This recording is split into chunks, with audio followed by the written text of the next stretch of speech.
Hello everyone, my name is Erin and I'm the editorial representative and the public relations officer of the Southern Branch of the Irish Patchwork Society. In 2016, the Southern Branch's committee members decided to focus on education for their members, in particular newer patchworkers. In this video entitled Precut Primer, I'm going to be discussing all of the different precuts you may encounter and why you might want to use them. So let's get started. First off, when I discuss precuts, I'm going to be using some names to describe them, like a jelly roll or a charm pack or you know, something like that. You may find that when you are shopping for precuts in a quilt shop, they may not be actually called what you think they should be.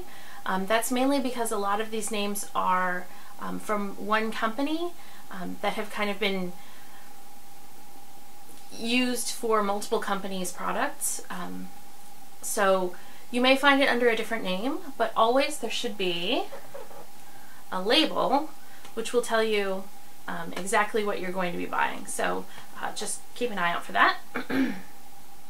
So the first precut you may encounter, I don't have a full pack, but I do have one piece of the fabric, and this is a Moda Candy, which is their 2.5 by 2.5 inch square. You'll notice that it has pinked edges. This is to help prevent fraying. And this could be good for a mini quilt. I made one of those mini quilts for my mother, and I'm going to include a photograph here that you can see. And basically it was super easy to put together. I just sewed the squares on to each other, and then I had everything on point, so I had to cut some triangles, but that was really the only cutting that I had to do. So it was a quick and easy project. So this is something that you could use for a cornerstone if you were doing like 2-inch sashing in your quilt. So it's just a nice small little introduction to a precut. So the next one is a charm pack, and unfortunately I don't have any examples here, but I'll grab some images from the internet and show them. A charm pack is a 5-inch square piece of fabric, and it typically is in arrangement of like a line that a designer has created. So you may find a charm pack of like Miss Kate from Bonnie and Camille, and it typically should have at least one square from each print in that line. You can use charm squares to, I've seen cutting 2 Dresden plates from one charm square. You can also do kind of something similar to the candy square in that you just sew squares together, and if you find a line that is geared more towards children, that would be a really easy baby quilt that you could complete definitely in a day or even an afternoon, because you don't even have to worry about cutting, because it's, again, the 5 inches square, and it will have those pinked edges that the candy had as well. So the next thing I have an example of is what's called skinny strips, and this is from Robert Kaufman. This is their Kona just solids, the Kona solids. This is in their classic palette. You'll see that these edges aren't pinked, but that's because the skinny strips are 1.5 inches wide, and I would guess that if you pinked the both edges of the skinny strips, that you wouldn't. It might interfere with the integrity of the fabric because it's such a narrow piece of fabric. So this is a skinny strip, and you just end up ripping this label off and unrolling it, and you've got your skinny strip. It is 1.5 inches by the width of fabric, which is typically 42 to 44 inches wide. A jelly roll, which is something quite similar, except it's 2.5 inches instead of 1.5 inches. I sadly don't have an example of that, but I'll find some pictures on the internet.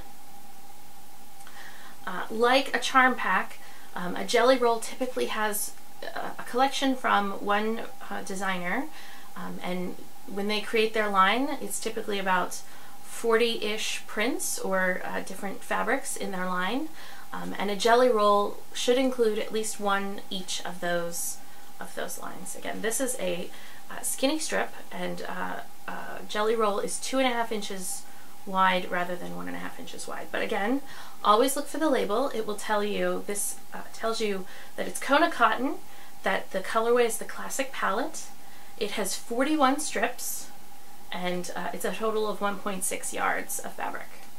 So that's a skinny strips and jelly roll. One thing you might find that companies have come out with are the skinny strips and the jelly rolls of solid fabrics, like white. I think I've seen black and gray as well, and that's really handy for sashing. So you just have a strip of white, and so I've got a quilt plan for these two. One tip about working with jelly rolls is that because their edges are pinked, before you unroll that roll of jelly rolls, you might find if you take a lint brush and just kind of roll it along those pinked edges, it's going to get rid of a lot of fuzz that's going to be released when you unroll that jelly roll. So just, there's a little pro tip for you there. So the last pre-cut I'm going to talk about is a layer cake. And that is a piece of fabric that is 10 inches square. And again, it also has the pinked edges to help prevent unraveling. Again, just like a jelly roll or a charm pack, layer cakes are typically from one designer.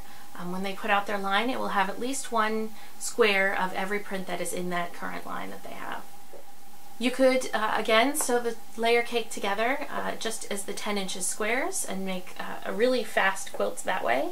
Or you could cut up those squares into quarters and you'll have what's roughly equal to a charm pack, but you'll have a lot more squares of each of the fabrics that are in the layer cake. So with the fabrics that have the pinked edges, it's important to stay consistent in the way that you're lining up your 1/4 inch seam. It's not, you know, the example here of this pinked edge isn't as dramatic as a pinked edge on a jelly roll.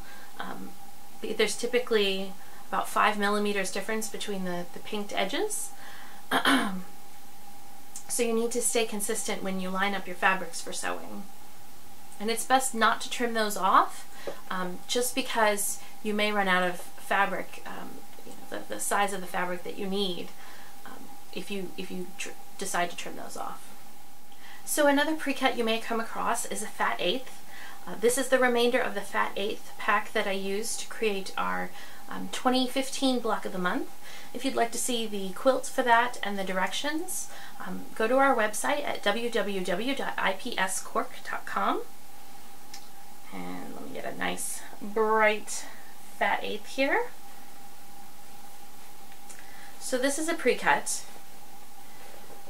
that is 9 inches on the short end by 22 inches on the long end.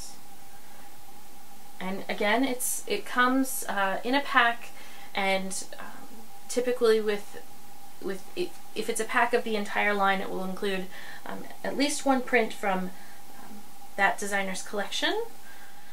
I found it was really handy to use the fat eighth pack, the Miss Kate fat eighth pack, to create our sampler quilt for the block of the month. It gave a nice array of different fabrics, and you'll notice that I didn't use them all. Yeah, I have this many left. So the last type of pre-cut you may see is a fat quarter. They come in lots of different put-ups. This is a fat quarter bundle. It is the entire line of Rhoda Ruth by Elizabeth Hartman. It is 30 pieces, and again, they're all fat quarters, so it's about 7.5 yards of fabric just right here. And there's a lot of the different colors, and it's nice to have this nice big selection of fabric to choose from. You may also see just a collection put together by a quilt store, by either topic. So like this is a fat quarter bundle of kitchen type of things. So there's like a whisk, there's some mixing spoon, there's a rolling pin. Yeah, so that's that. Or you may find one that's with the collection, just a handmade one that was with the collection. I purchased this at the Spring Knitting and Stitching Show in London last year. So that's just from one collection of fabric. Or you may just find a fat quarter on its own, fold it up, So like one that looks like that, or I have one that has a band that has the price and who sold it, and you may also find them sort of folded up creatively like that, which is a nice presentation. A fat quarter typically is twice as wide as a fat eighth, which makes sense. So it's 18 on the short end by 22 inches long. So a fat quarter is really versatile. You can cut a lot of things from these. We have some pins on our Pinterest board, on our Back to Basics board, which you can find a link to. On our website there is a button on the right hand side. If you click on a Pinterest button, it'll take you directly to our Pinterest board. Again, our website is www.ipscork.com.